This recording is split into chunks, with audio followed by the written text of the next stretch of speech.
예, 안녕하십니까. 일요일 아침입니다. 박범계 법무부 장관이 이제 본격적으로 업무를 시작을 하고 또 북한에 대한 원전 건설 문건이 드러나고 등등 해서 이제 다시 윤석열 검찰총장의 시간이 돌아왔습니다. 박범계 장관이 처음으로 할 일이 이제 검찰 인사인데 추미애 때를 회고해 보면 추미애가 임명되자마자 검찰총장의 의견도 듣지 않고 일방적으로 검찰 인사를 단행하면서 추미애와 윤석열의 갈등이 시작이 됐습니다. 박범계는 어떻게 시작을 할 것이냐? 이제 검찰 인사에서 일단 박범계는 인사청문회에서 검찰총장의 의견을 충분히 들어서 인사를 하겠다라고 얘기는 했습니다. 하지만 곧 내용으로 들어가면 갈등을 빚을 수밖에 없는 대목들이 곳곳에 있었기 때문에 말한 것처럼 지금 문재인 정권이 생각하는 것처럼 윤석열과 가급적이면 갈등 라인을 만들지 않고 법무부 장관직을 수행을 할 수 있겠느냐라는 부분이 이제 관심으로 떠오르고 있습니다. 박범계 스스로 빠른 시일 내에 지금 이번 주에 검찰 인사를 해야 하기 때문에 윤석열 검찰총장을 만나겠다. 빠른 시일 내에 이렇게 얘기를 했습니다.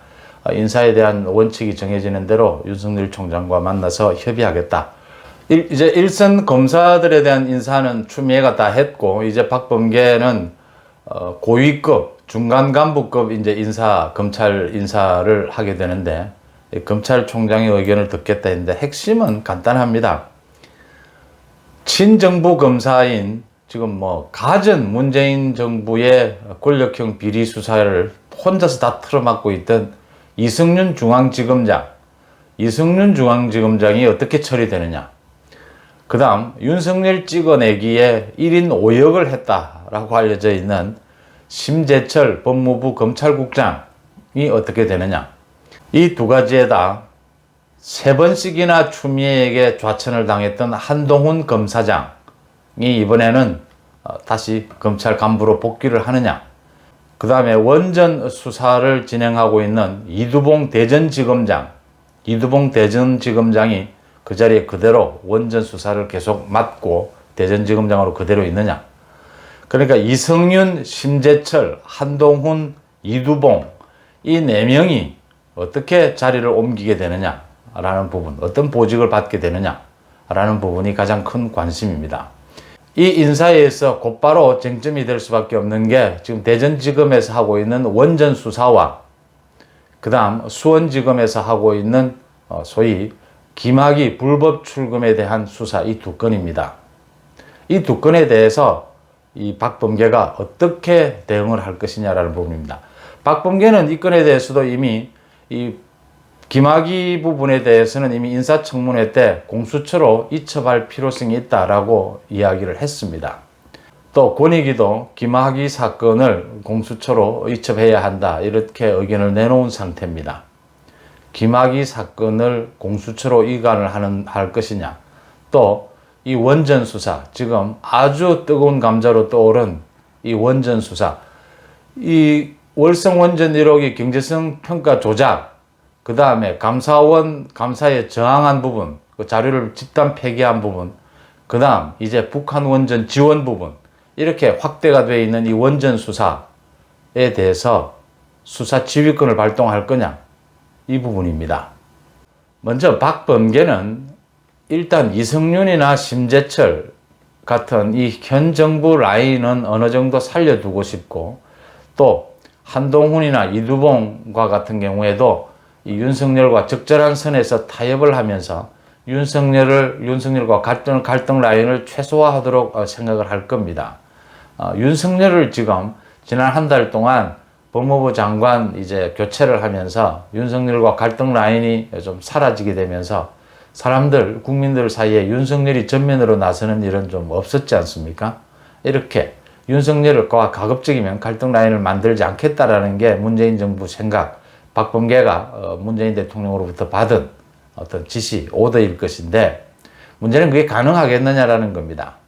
그 다음에 원전 수사와 김학의 수사를 놓고 이 원전 수사는 이제 백운규 장관에 대한 조사까지 끝내고 이제 백운규 장관에 대해서 뭐 구속영장을 치는 부분, 그 다음 남아있는 게 이제 청와대에 당시에 담당 비서관이었던 최이봉에 대한 조사가 남아있습니다.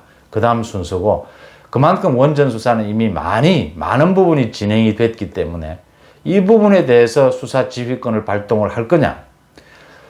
수사 지휘권, 문재인 정부로서는 이 부분에 대해서 수사를 더 이상 진행하지 못하도록 막아야 되는 부분이 있는데, 이 부분에 대해서 수사 지휘권을 지금 발동한다면 지금 현재 북한 원전 문건까지 드러나 있는 마당에 여론이 굉장히 나빠질 것이다.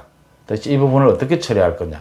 수사 지휘권을 발동하지 않을 수도 없고 할 수도 없는 이런 난처한 입장이 지금 처해 있다. 이렇게 보입니다.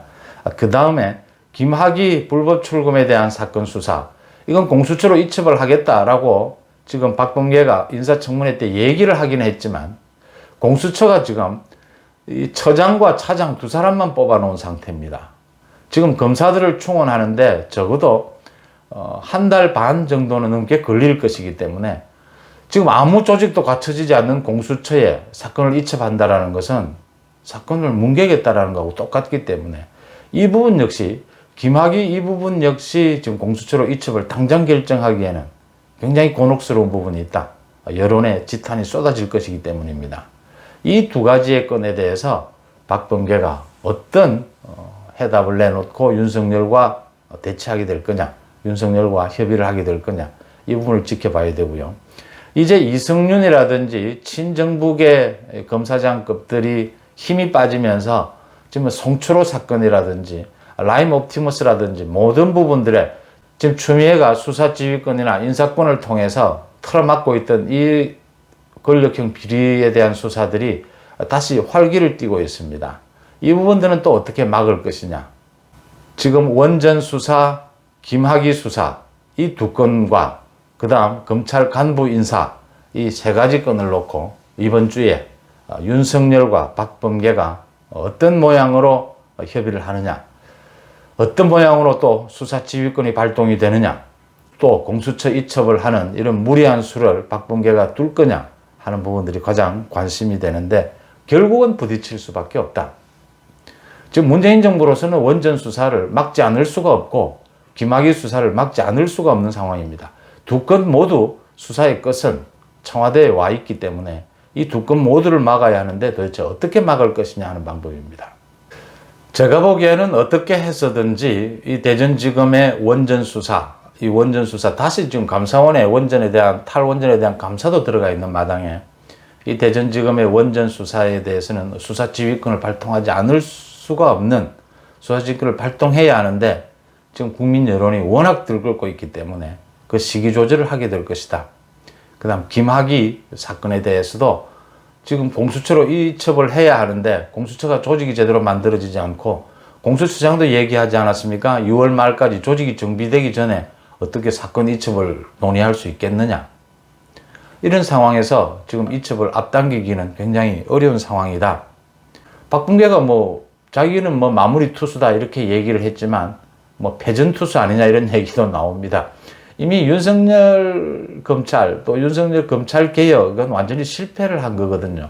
이제는 사실은 민주당 쪽에서도 검찰 개혁은 실패를 하고 이제는 사법부 길들이기 쪽으로 방향을 틀어서 법관 탄핵을 좀 추진을 하고 있는데, 그것마저 잘 될지 한번 지켜봐야 되는 부분이고요.